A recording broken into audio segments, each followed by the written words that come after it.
하나님, 이제 주의 말씀을 듣습니다. 말씀 듣는 자리에 하나님 복되게 하시고 이 자리가 또한 주의 은혜의 역사하심이 임하시는 그런 은혜의 자리 또한 되게 하여 주시옵소서. 말씀 듣는 중에 한 주간의 저희들의 삶의 길을 인도하시고 무엇을 또한 먹고 마시며 살아갈까, 일상의 모든 삶의 근심이 들려주는 주의 말씀 앞에 하나님 정답을 찾게 하여 주시옵소서. 때로는 어찌할꼬 통회하며 말씀 앞에 엎드려지는 주의 자녀들 되게 하여 주시고 육신의 연약함도 말씀 중에 치유되게 하여 주옵소서. 모든 말씀 예수님 이름으로 기도합니다. 아멘. 우리 앞뒤 좌우 계신 분들 한번 인사 나누시겠습니다. 잘 오셨습니다. 사랑합니다. 축복합니다. 예. 오늘 갈라디아서 말씀 12번째 말씀을 여러분과 함께 좀 나누려고 합니다. 이 갈라디아서는 그 사도 바울이 쓴 편지이죠. 갈라디아 교인들에게 보낸 편지입니다. 목적의 편지입니다. 그 목적은 뭐냐면요, 사도 바울이 아비의 심정으로 복음 안에서 낳은 교회가 이 갈라디아 교회입니다. 어느 교회일지라도 복음 안에서 잉태되지 않은 주의 마음으로 낳지 않은 교회가 없겠지만은 이 갈라디아 교회는 사도 바울이 1차 때 예수의 복음을 듣고 그가 선교사로 나가서 그렇게 복음 전하여 세운 교회입니다. 자, 그런데 이 교회가 이제 바울이 은혜가 안에서 세워놨다가 나중에 들려오는 소식이 사도 바울이 전하지 않은 다른 복음, 즉 율법을 전하 이들이 내려와서 교회를 어지럽히며 이 갈라디아 성도들이 그 율법을 따르는 일이 일어나고 있다라는 소식을 듣게 되어진 거죠. 그래서 사도 바울이 이 펜을 들면서 교인들에게 그들의 어리석음, 속히 복음을 떠나 다른 일을 쫓는 그들의 어리석음을 책망하고 복음과 율법에 대한 그 분명한 것을 이야기하기 위해서 사도 바울이 오늘 이 편지를 쓰게 된 것이죠. 자, 지난 시간까지 사도 바울은요 3장 마지막에서 오늘 4장의 오늘 말씀이 어쩌면 갈라디아서 전체 말씀에 사도 바울이 주장하고자 하는 갈라디아 교인들에게 전하고자 하는 메시지의 핵심과도 같아요. 복음으로 시작했다가 율법으로 마치려고 하는 이들 갈라디아 교회 교인들에게 사도 바울은 율법의 한계, 율법의 역할을 분명하게 이야기를 합니다. 율법은 계시될 믿음이 오기까지다 라고 얘기했어요. 즉 예수 그리스도를 우리를 예수 그리스도로 인도하는 초등교사에 불과하다라고 이야기를 했어요. 마치 어두운 밤에 우리가 어떤 목적지를 향해서 길을 가야 되는데 너무 어두워서 앞을 볼 수가 없을 때 등불을 밝혀가지고 길을 밝히며 가잖아요. 마치 어두운 인생 속에서 하나님께서 그 목적을 향하는 곳까지 갈 수 있도록 주신 등불이 바로 율법이었던 거죠. 그런데 이 율법을 주장하는 이들은 예수를 믿어도 안 된다는 겁니다. 율법을 지켜야 된다고 고집하는 이들에게는 등불 자체가 중요한 거였어요. 어둠을 밝히는 등불 자체가 하나님이 주신 것이기 때문에 율법이라는 등불 자체가 중요하지, 그 등불을 밝혀서 하나님이 가라고 하신 그 목적지가 중요하지 않다는 겁니다. 그러니까 등불을 밝히고 가다 보니 나중에는 목적지를 잃어버리게 된 거예요. 그것이 중요하지 않고 등불만 중요하다라고 한 것이죠. 목적지까지 갔으면요 이제 등불은 필요 없는 거잖아요. 등불의 역할이 거기까지잖아요. 근데 사도 바울의 주장은 이겁니다. 율법을 지켜서 구원을 얻지 못하고 오직 예수 그리스도를 믿음으로 말미암아 우리가 구원을 얻는다. 이것이 사도 바울이 강조하는 메시지예요. 우리는 율법을 알지 못합니다. 저나 여러분이나 이방인이에요. 사도 바울이 이 갈라디아 교인들에게 복음에 대해서, 율법에 대해서 그렇게 강조하는 그 메시지가 우리에겐 조금 와닿지는 않아요. 왜냐하면요 사도 바울이 유대 율법주의자들이 얘기하는 그 율법의 한계와 역할을 이야기하면서 복음의 이것을 이야기를 하지만 우리는 유대 율법주의자들이 자신들이 지키고 있고 갈라디아 교인들에게 지키라고 강조하는 율법의 조항을 우리는 지킨 적도 없고 모릅니다. 십계명을 지킨 거나 그것을 이런 계명처럼 우리가 지킨 건 아니잖아요. 그러니까 우리가 율법에 매여서 살아본 적이 없는 거예요. 그러니까 사도 바울이 지금 복음에 대해서 이야기하는 그 메시지가 그렇게 강하게 우리에게 와닿지가 않아요. 율법이 뭐 옛날의 법처럼 느껴지기도 하고 그래요. 우리는 613가지라고 하는 유대 율법주의자들이 명하여 지키는 그 율법을 알지도 못하고 지키지도 않습니다. 그러나 오늘 사도 바울의 이 메시지 속에서 율법이라고 하는 그리스도께로 인도하는 그 법을 목적지를 가야 되는데 목적지는 잃어버리고 그 등불만을 계속 밝히면서 이것이 중요하다라고 하는 어리석음처럼 하나님 나라를 향하여 이 땅에서 우리가 걸어가고 있는 과정이잖아요. 그런데 어느덧 그 자리에 멈추어서 어느덧 우리의 신앙이 화석화되어지고 있는 것은 아닌지를 되돌아볼 필요는 있어요. 사도 바울은요, 우리의 신앙은 전진하여 걸어가는 것이라고 이야기해요. 빌립보서 말씀에 표대를 향하여 달려간다라고 분명히 얘기했어요. 아직 얻은 게 아니다는 겁니다. 주의 나라를 표대를 향하여 내가 달려가고 있다라고 이야기를 하고 있어요. 신앙에서 무서운 거는요, 고정화되는 겁니다. 화석화되어지는 거예요. 옛날의 기억, 옛날의 신앙, 옛날의 어떤 것을 기억만 하고 전혀 앞으로 나아가지 못하고 있는, 요즘 아이들식으로 하면 나 때는 말이야 이런 거죠. 나 때는 말이야 교회 일을 어떻게 했는데 내가 이 일을 맡을 때는 말이야 이렇게 하게 되어지는 거죠. 신앙의 진보와 매일마다 주시는 하나님의 은혜의 깨우침이 생략되어진 가슴 뛰는 신앙생활을 하지 못하고 있는 거죠. 율법이 그러하다는 거예요. 사도 바울은 갈라디아서 3장 말씀에요, 너희가 다 믿음으로 말미암아 그리스도 예수 안에서 하나님의 아들이 되었다고 분명히 얘기했어요. 아들이라고 되어 있어요. 이 아들이라고 하는 메시지가 복음에 대해서 율법과 상반되어진 관계 속에서 나온 말이에요. 이것은 우리의 신분이 변화가 되었다고 하는 것입니다. 그래서 우리가 아브라함의 약속을 받는, 유업을 받는 자녀가 되었다고 하는 말이에요. 이것이 지난 시간까지 사도 바울이 갈라디아 교회 교인들에게 그들을 강조했던 메시지였어요. 자, 오늘 말씀은요, 사도 바울이 갈라디아 교인들에게 전하고 싶은 그 메시지의 좀 결론적인 말씀이라고 드릴 수가 있을 것 같아요. 오늘 읽었던 말씀입니다. 우리 1절 말씀을 함께 한번 읽어보시겠습니다. 있습니다. 내가 또 말하노니 유업을 이을 자가 모든 것의 주인이나 어렸을 동안에는 종과 다름이 없어서 그 아버지가, 2절 말씀 제가 읽을게요. 그 아버지가 정한 때까지 후견인가 청지기 아래에 있었다라고 이야기를 하고 있어요. 자, 오늘 사도 바울이 세상의 이 상속권의 법의 이치를 놓고 오늘 율법과 복음의 관계 속에서 그 상속을 받는 자녀들의 이 권리가 무엇인지를 이야기를 하고 있죠. 세상의 상속권의 이치를 두고 복음과 율법의 관계를 이야기를 하고 있어요. 중요한 것은 누가 아브라함의 자손인가 하는 거예요. 아브라함의 자손이 약속의 유업을 받아요. 중요한 것은 누가 아브라함의 자손인가, 이 메시지였어요. 유대인들은요, 율법을 가지고 있고 그 율법을 지켜 행하고 있는 우리만이 아브라함의 자손이라고 주장하고 있어요. 그래서 너희가 아브라함의 자손이 되기 위해서는 예수 믿는 너희도 율법을 지켜야 된다고 얘기를 한 것이었어요. 예수를 믿어서는 아브라함의 자손의 유업을 축복을 받을 수 없다는 겁니다. 예수를 믿어도 율법을 지켜야 아브라함의 자손의 축복을 받을 수 있다는 거예요. 누가 아브라함의 자손인가? 누가 하나님의 약속된 복을 누리는 사람인가? 이 메시지죠. 사도 바울은 아니라는 겁니다. 오직 예수 그리스도를 믿는 사람은 누구든지, 그가 헬라인이든 유대인이든 종이든 자유자든 누구든지 하나님의 자녀가 된다고 했던 것이 사도 바울이 복음 안에서 증거했던 메시지입니다.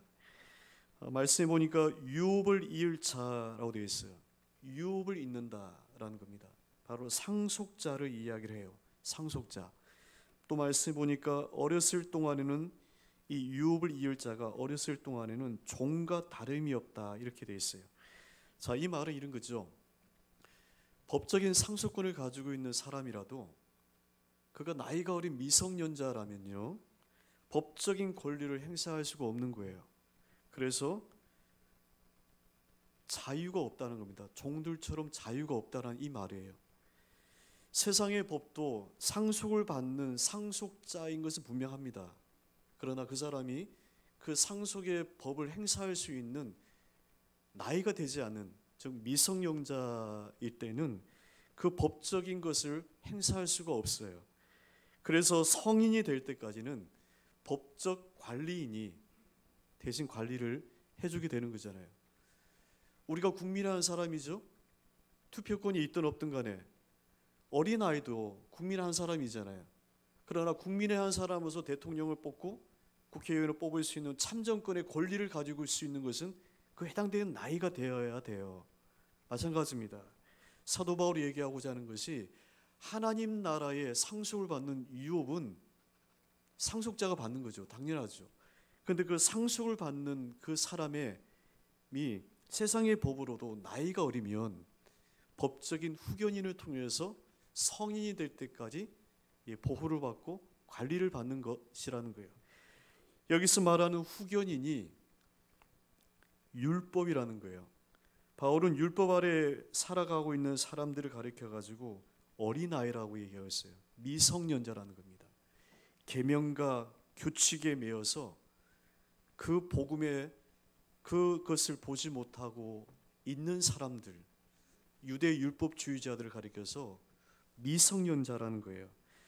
법적인 상속권이라고 하는 것은 바로 아브라함의 자손이 받는 약속의 유업을 지금 빗대어서 그렇게 이야기를 하고 있어요. 예수 그리스도를 믿고 하나님의 아들이 된 것은 우리가 아브라함의 자손이요 약속의 유업을 받는 상속자인 것은 우리가 분명하지만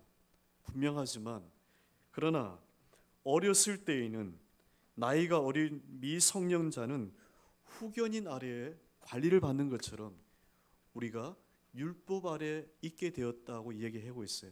율법이 필요 없는 게 아니라 그리스도가 오시길 때까지 우리를 인도하는 후견인이라는 겁니다. 그런데 그 후견인의 기간이 영원한 것이 아니고요. 법적인 상속자도 후견인이 상속자가 이제 나이가 들면 성인이 되면 법적인 권리를 행사할 수 있는 그때가 되면 후견인은 그 자신이 맡았던 모든 것들을 줘야 되는 것처럼 자녀가 성인이 되면 법적인 상속권을 행사하여 더 이상 후견인 밑에 있지 않게 된다는 거예요. 사도 바울이 로마의 그 법적 상속권의 법을 가지고 지금 율법과 복음의 관계를 이야기를 하고 있다는 거예요. 율법은 모세를 통해서 하나님께서 시내산에서 주신 법이에요. 등불과도 같아요. 그 불을 밝혀가지고 목적지를 향해서 걸어가라고 주신 법이에요. 그런데 그것이 영원하지 않고 목적지가 오면 예수 그리스도께서 오셨으면 이제 미성년자가 성인이 되면 등불이 필요 없는 것처럼 이제 법적인 상속을 누리는 것처럼 더 이상 율법 아래에 있지 않게 되었다. 이 이야기를 지금 하고 있는 거죠. 자, 오늘 말씀입니다. 우리 4절과 5절 말씀을 같이 한번 읽어보시겠습니다. 있습니다.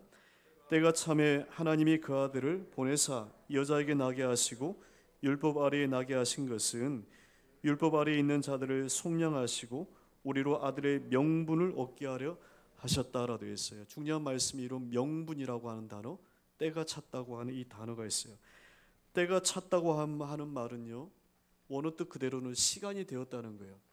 시간이 되어서 하나님이 여자를 통해서 아이를 낳게 하셨다는 겁니다. 바로 예수 그리스도이죠.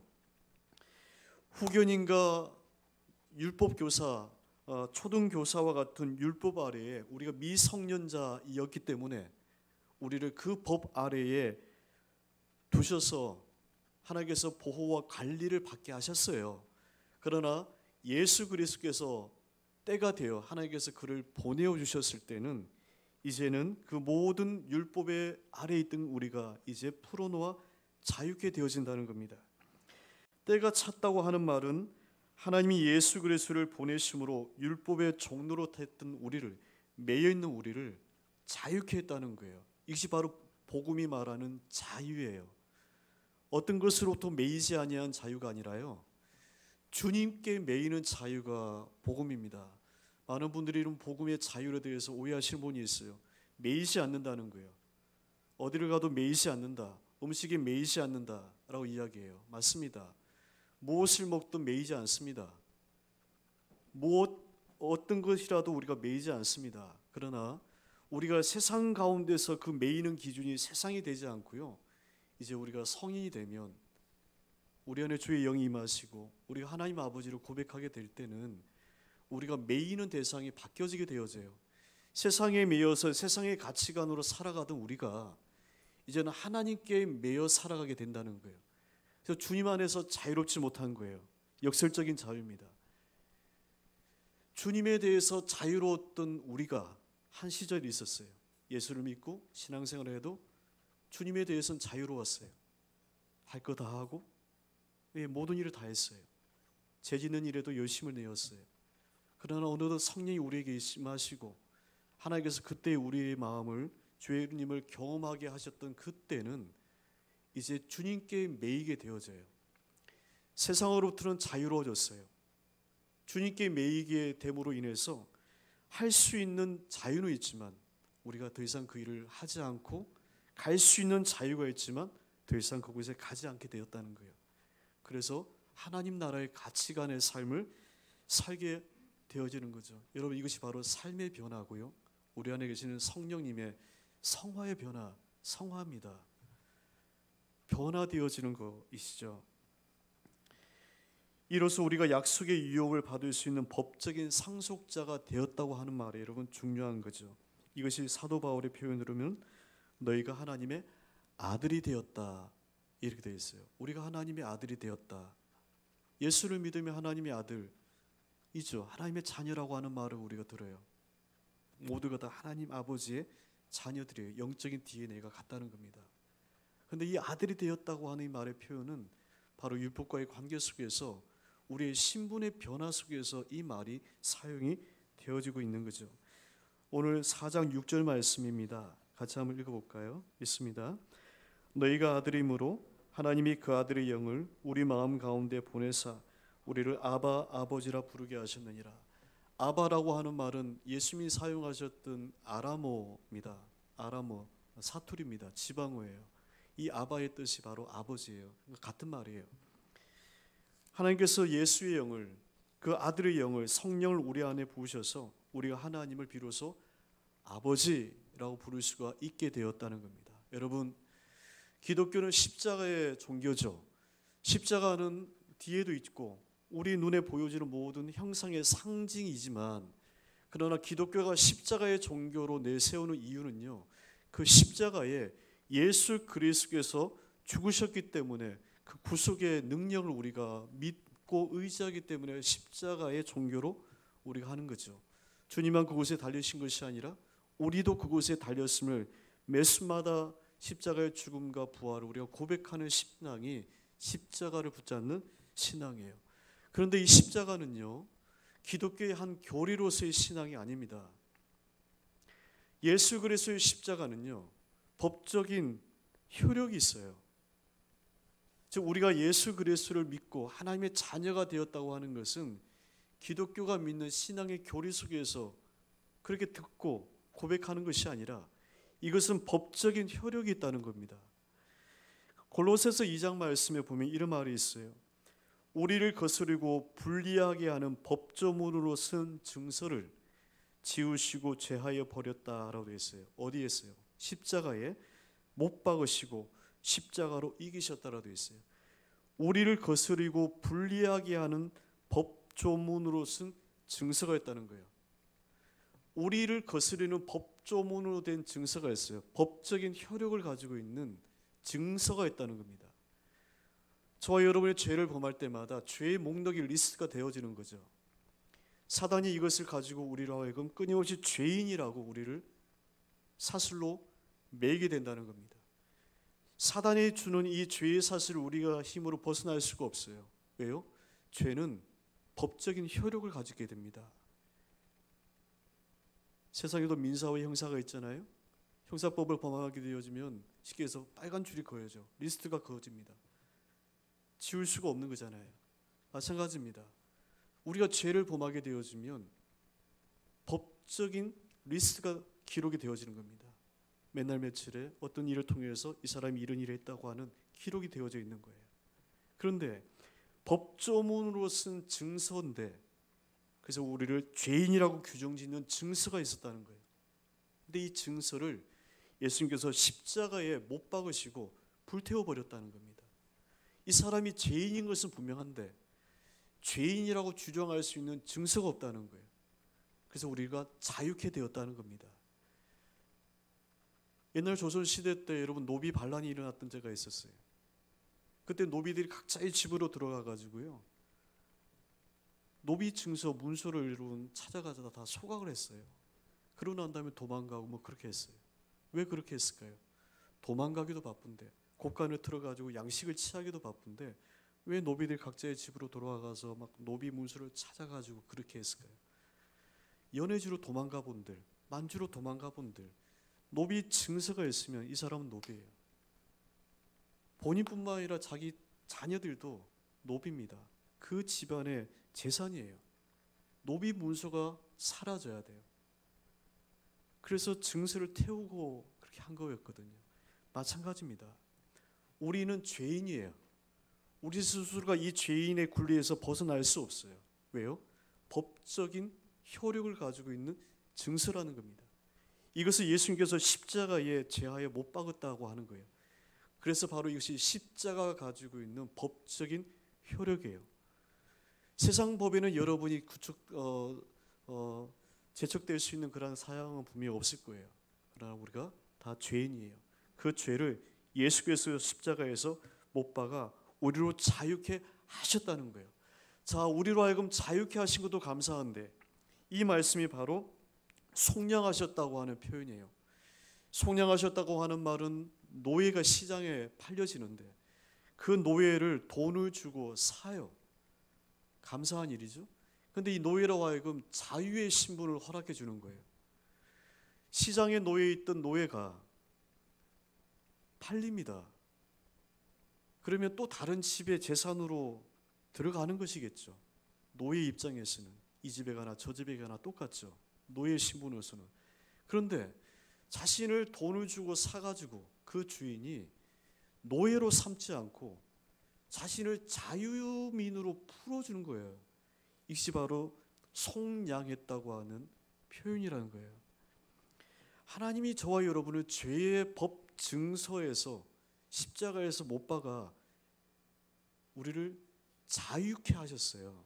자유민이 된 거예요. 그런데 하나님께서는 더 감사하게도 오늘 저와 여러분을 자녀로 명하여 주셨다는 겁니다. 자유민이 된 것도 감사한데 그럼 어디든지 갈 수가 있는 거예요. 자신의 고향으로 가도 되고 이제는 법적인 제재가 없죠. 자유민이기 때문에. 그런데 그런 나를, 노예였던 나를, 죄인이었던 나를 하나님이 내 아들이라고 본인의 이름에 우리의 이름을 올려주셨다는 거예요. 이것이 바로 너희가 아들이 되었다 이 표현이에요. 이것은 사도 바울이 없던 말을 사용한 것이 아니라 속량이나 아들이라고 하는 법적인 모든 것은 그 당시 로마가 가지고 있는 법적인 한계 내에서 갈라디아 교인들에게 지금 이야기를 하고 있는 거예요. 그래서 오늘 저와 여러분이 신분이 변화가 되었다는 겁니다. 예수를 믿을 때 오늘 저와 여러분이 모든 죄에서 속량하게 된 것은 첫 번째고요. 그 오늘 저와 여러분이 이제 하나님 나라의 유업을 받을 수 있는 자녀가 됐다는 것이었어요. 오늘 저와 여러분이 이렇게 기도하죠. 하나님께 엎드려 그 문제를 놓고 기도하고 하나님의 도우심을 놓고 기도해요. 하나님 도와달라고 기도하고 있어요. 하나님 그 문제 가운데 역사해 주시기를 우리가 간청하고 있어요. 도대체 무슨 자격으로 우리가 하나님께 도와달라고 여러분이 얘기할 수가 있어요? 무슨 자격으로 하나님께서 그 문제 가운데 응답해 주시도록 우리가 간청할 수 있는 도대체 그 자격이 누가 주셨나요?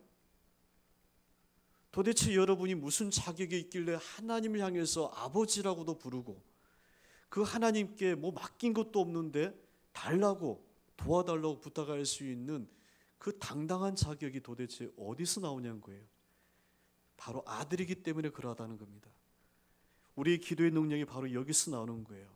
기도는요, 기도의 시간과 목소리에 비례하지 않습니다.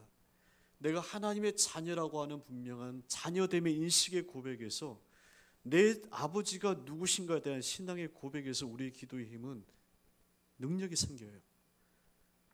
예수님께서 분명히 말씀하셨어요.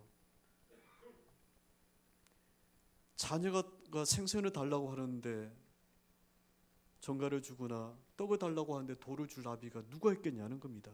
하물며 구하는 자에게 더 좋은 것으로 주시지 않겠냐라고 분명히 말씀하셨어요.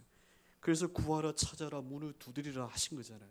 이 전제는 주시겠다고 하신 약속이 있기 때문에 우리에게 이 말씀을 하신 거예요.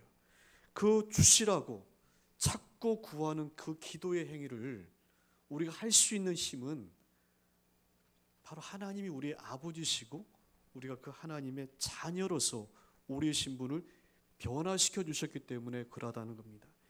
이것이 바로 자녀의 명분이라고 되어 있어요. 우리로 하여금 아들의 명분을 얻게 하셨다는 겁니다. 명분, 죄인이었어요. 근데 죄인이 우리가 어떻게 하나님의 아들이 될 수가 있을까요? 이것은 이런 단계를 뛰어넘어도 너무 확 뛰어넘는 거잖아요. 종은 아들이 될 수가 없어요. 그런데 어떻게 종이 아들이 될 수가 있냐는 거예요. 도대체 그 명분이 뭐냐는 거예요. 바울은 그것을 예수 그리스도의 십자가라고 얘기하고 있다는 거예요.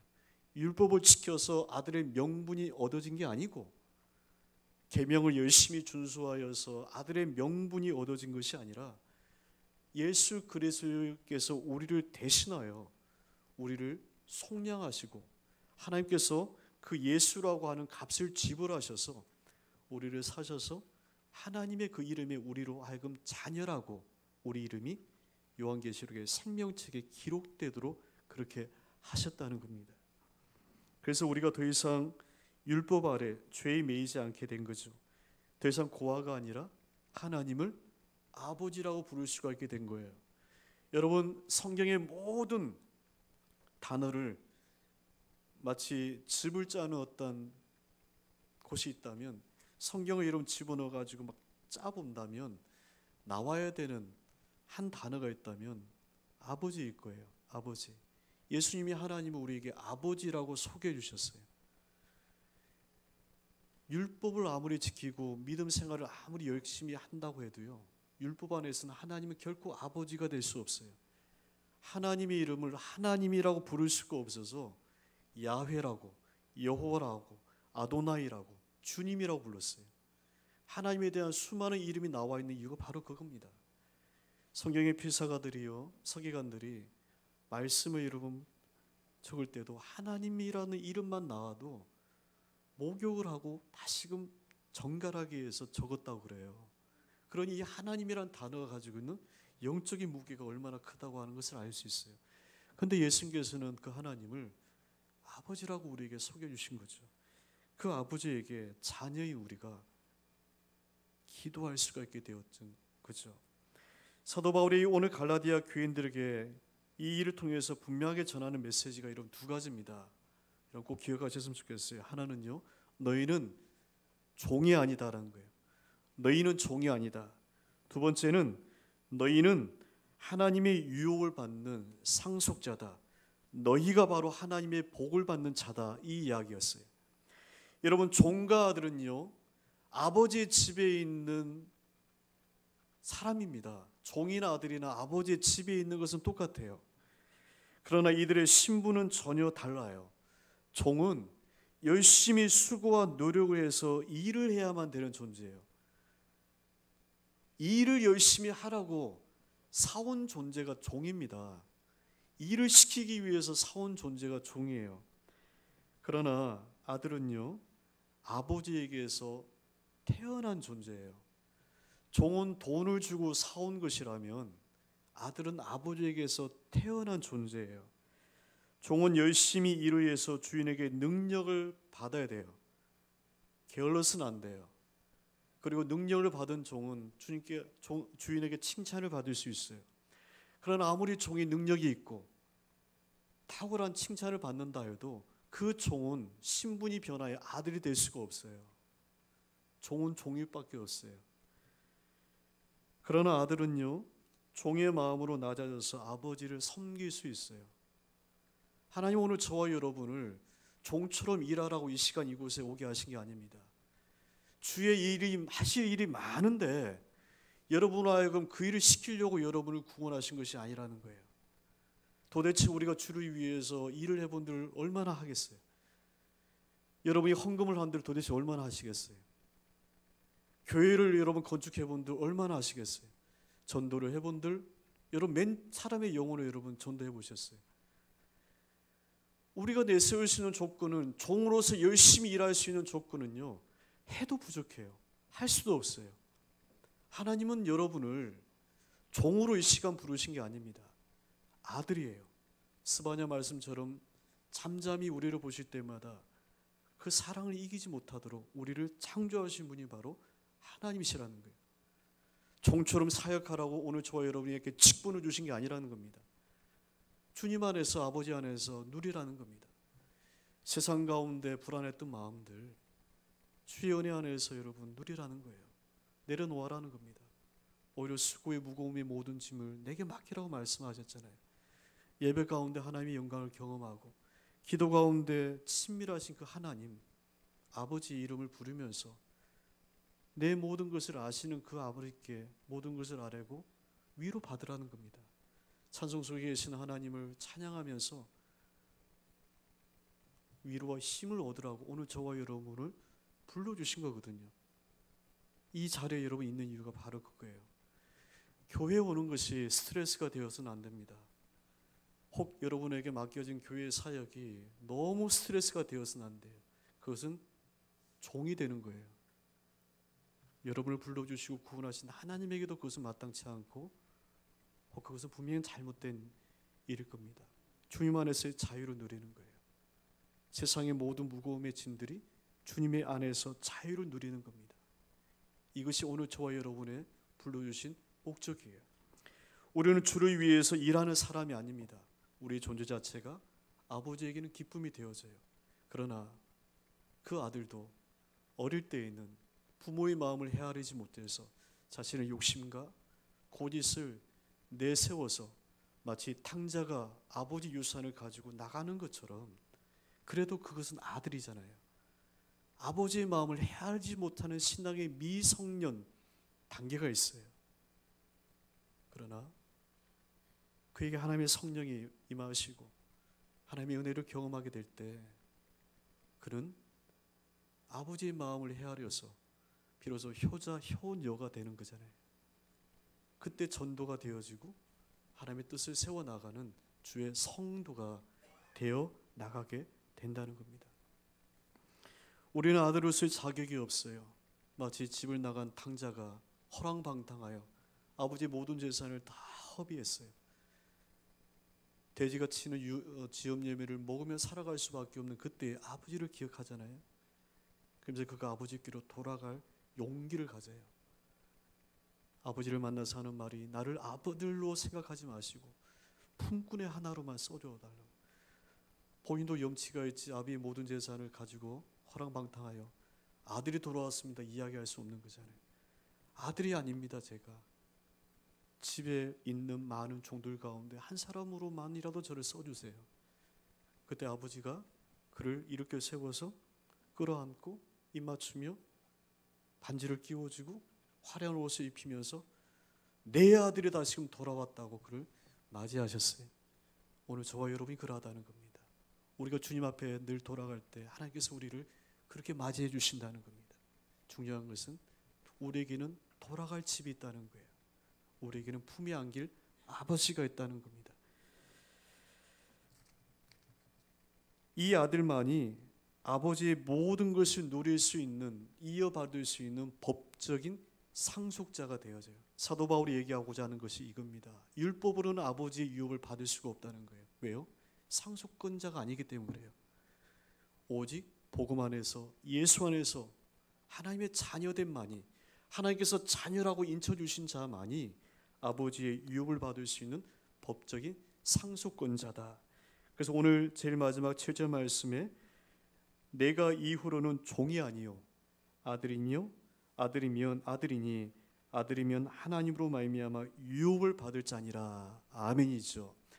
종이 아니다. 아버지의 모든 것을 받는 상속권자이다라는 거예요.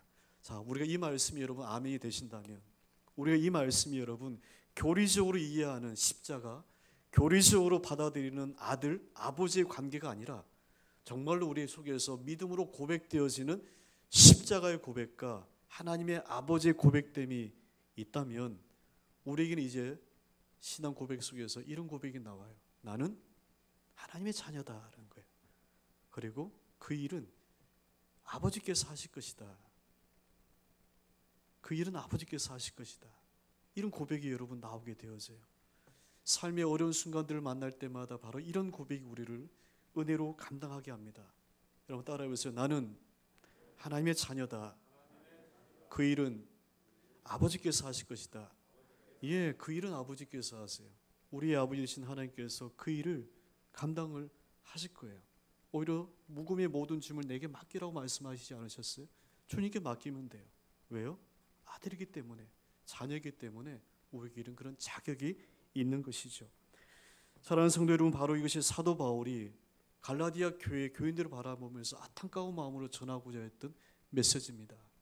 한 번도 입어보지 못했던 율법을 옷을 입으려고 바둥거리며 그들이 이미 받았던 생명을 버리며 살아가고 있으면서 이미 받은 바 구원을 얻으려고 힘쓰고 있는 그들에게 아니라는 겁니다. 예수 그리스도 안에서 이미 우리가 자유케 되었고 우리가 이미 하나님의 자녀이고 그 약속의 복을 우리가 이미 받고 있다. 상속권자다. 너희들이 아버지의 나라의 상속권자다. 이 말을 지금 하고 있는 겁니다. 여러분, 세상 살아가는 것이 쉽지 않습니다. 녹록지 않아요. 여러 가지 경제적인 어려움, 사람과의 관계 참 어렵지 않아요.